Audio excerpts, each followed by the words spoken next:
सानम को जोहार संताली अड़ांग रे आतंग दाराम पे तो जेमन थंबनेल रे पे नेल के तबना जे सोहराय परब रे मेरम बोंगा तो सारी कान गया नेतार अडिगान जायगा रे को बदल का तबना जे सोहराय परब रे मेरम को बोंगाय को मेनखान आबुरेन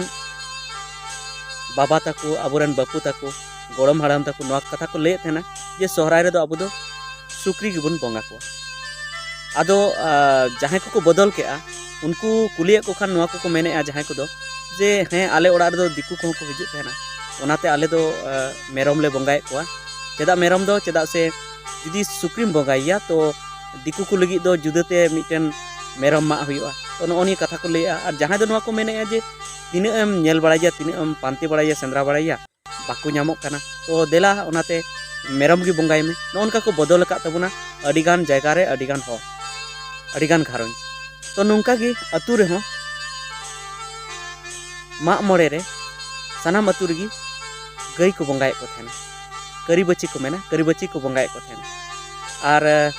चेदा को बोंगाय को थे चेदा से उनका गी हेवा थे कना और मा मोड़े रे दो उनको को बोंगाय को थे मेनखान ओना हो नेतार अडिगान जायगा को बदल का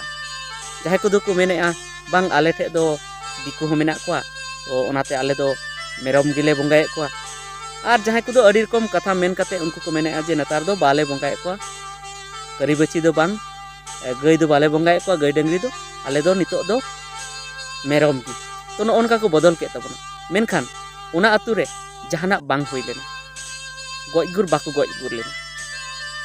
आ जुदी को गजगुर लेन रे हो ओना दो बाकू लेखावादा जे नोआ खातिर ते हुईना जे जहां ले बोंगा ले बदल के ओना खातिर ते उनका की जहां घारंज रे जहां सुक्री को बोंगा कान थेना उनको हो जुदी को गजगुर लेन रे हो ओना दो बाकू दोष लेदा जे आले दो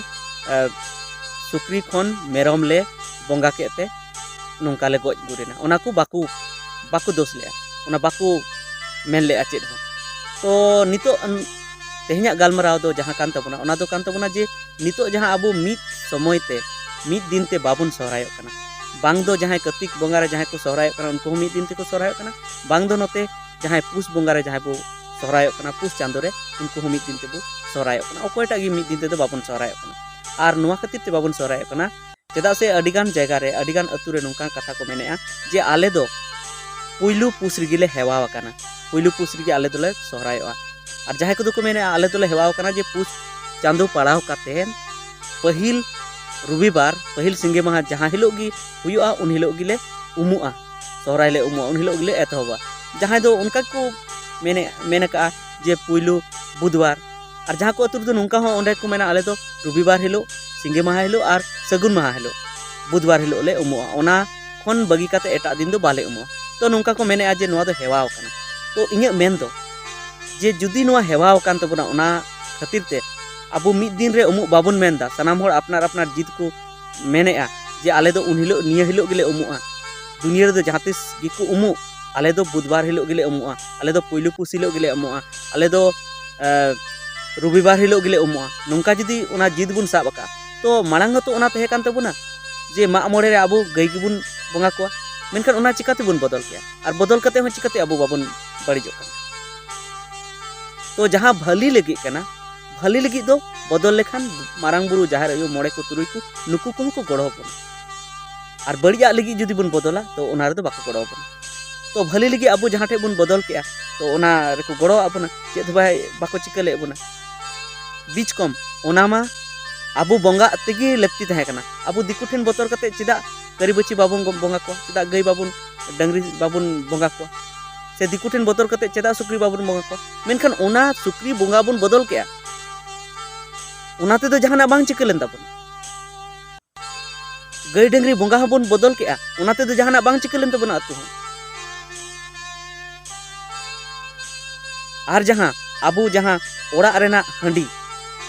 जहां अबु बोंगा बुरु बुन माको कना उना हटिये ते अक्रिंग बु इदी एदा हाटते बाजार ते अक्रिंग बु इदी और ओंडे बुन अक्रिंग ओटो का कना अबुआ सोनत हंडी पिलचू हड़ाम पिलचू बुढ़िया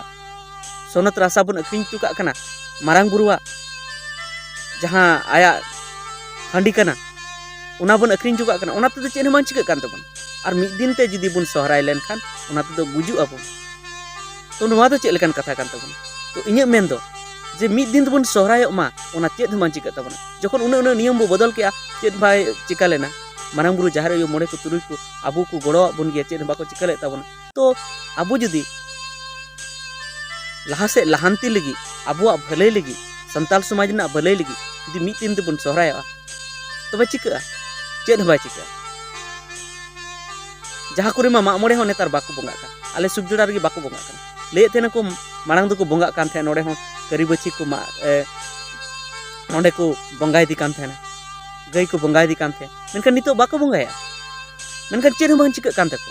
मेनखान नितो नोआ को मेनेया जे रविवार आर बुधवार छाड़ा एटा दिन दो बाबुन दाड़े चेदा बाबुन दाड़े गया बोन जुदी गोटा भारत रे जुदी सनाम आदिवासी ते सनाम संताल ते जुदी मिद दिन बोन गोटाया तो उन हिलो दाड़े गया बोन मारांग बुरु जाहर यो मोड़े को तुरुई को nyutum ते उनको मेन कते दाड़े गया बोन चेदा बाबुन दाड़े उनको आबो चेद बाको चिका बोना आर बांखान दो उन बुन बदल के सुक्री बदल मेरम को बंगाए को आर करीबची बदल कई डंगरी बदल आबो ओंडे मेरम गिबुन बंगाए को जाहर रे उनाते बाको गoj के बुना बाको रोग बाको सिरजाव बोन के मेनखान आबुरेन बंगा दो सत बंगा कना को आबुरेन बंगा दो अडी नापाय बंगा कना को आबो लगी सनाम समय आबो सावते को तहन कना तो ओना इयते बाको चिका बोना तो ओना इयते आबुआ समाज ना लहांती लगी आबुआ समाज ना नापाय लगी आबुरेन आगाम दिन रेन पीढ़ी नापाय ते दोहो को लगी उनको सुख सुविधा लगी अब संगे ते बुन सोहराय मा सनाम होड़ गी नोआ कथा बुन बाडाय मा आर गोटा दुनिया रेन गी चाहे जहाँ रेन कान गिबुन इन आपे कोटेन इन नेहरोआ जे मा संगे ते सोहराय रे सनाम को गड़ो तबन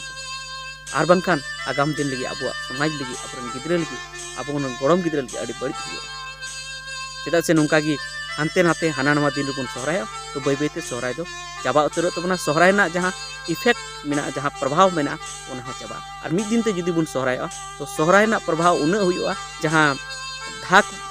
से मेना ओना ना असर निना जस्ती हुआ जेमन दुर्गा पूजा छठ ईद बकरीद क्रिसमस ना प्रभाव जहाँ तने मेना ओना ना असर जहाँ तने मेना उना की सोहराय ना हो असर हुआ जुदी मिते बुन सोहराय और आबू हो सरकार ते कोई अड़ी जस्ती गड़ो बन नाम दाड़े और बिजनेसमैन ठे कोई हो से सनाम पाहटा से खन आबू गड़ो बन नाम तो मा तेहनिया वीडियो दे इने की ताहे कना नोनिया की सनाम कोटे नेहर रेना ताहे कना जे जहां को गी नवा वीडियो पे नेले तबना जहां तुरन पे मेने जे बुधवार और रविवार गिले एमुआ जहां तुरन पे मेने जे पुलु पुसरी गिले एमुआ सनाम कुगी हुदिस रुवर तबन पे और मजी प्राणी जहां गी पे नेले तबना आपे ना हुदिस तबन पे जे चेद हो बांग चिका मारांग बुरु जाहर यो मोड़े को तुरुई को अब को गड़ो बोना और मिद दिन को सोहराय लेन का आरगे उनको को कुसिया चेदा से अब अबुआ समाज लहा से इदी लगी बुन कुरुमुटुया नोआते उनको को कुसिया